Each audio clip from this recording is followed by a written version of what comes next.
Is it just me, or life become extremely difficult and unbearable in Australia? People on Quora are sharing their experiences.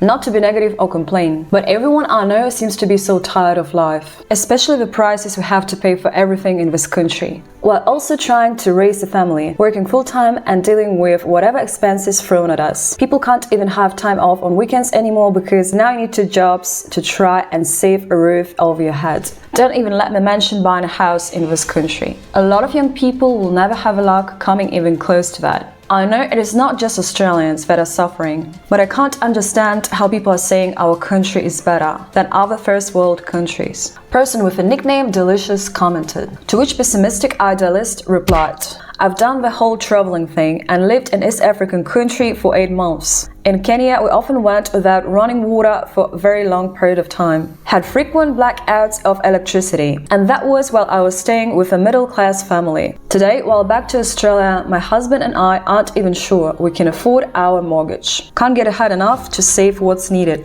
to sell up and move out, and I'm a few weeks off from pushing baby out. Financially, we are stressed, so our experiences and concerns from our economy are valid. Here's another comment from Agapanda. He's just back from South Africa and pretty damn grateful to be back in Australia. Imagine all the economic issues plus corrupt government. Intermittent electricity, no postal service, no independent media, no social welfare. I have also spent 3 weeks in Nepal earlier this year, seeing people living in literal cardboard boxes. I am poor by Australian standards, he adds, but to my friends in Nepal, I am unimaginably rich. We're so lucky here in Australia, but people don't realize. To which Alana Bravia replied, I live in Sydney and walk past people living literally in cardboard boxes here. Apparently, Food Bank have received an increase in people trying to get support by something like 300%. We are a very rich country, yes. So why the hell are people literally starving here? The system is working perfectly as intended. Capitalism needs poverty to exist, so poverty exists. Killing Floor Noob concludes.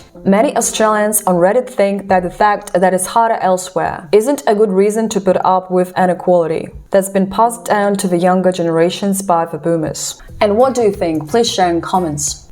Here's one more angry thought from a person with a nickname Sale Number, who has answered to one of the previous commenters' posts. Yeah, I think someone needs to reassess poor. International travel and poor? A holiday for me is a week off work spent at home, staring at the same 4 walls because I can't afford to go anywhere and do anything. Trying to find interesting and free things to do with my daughter. A trip to Nepal. Highly unlikely I'll be ever able to afford an international trip. So while my boomer landlord is into his 2nd week of deciding whether he'll renew our lease and at what increase, I'll just tell my children that we might be homeless, but at least we are not in a 3rd world country, none of which we could afford to fly or be able to live in. And here's some optimistic comment for dessert from Killer Tortilla. Being better than other places is the worst reason not to want more and better. We could generally be pretty close to the best country on earth without much effort. So that was just a few thoughts of some Australians on Quora. The truth is probably somewhere in the middle. But let us know what you think, don't forget to subscribe, and I'm gonna see you soon.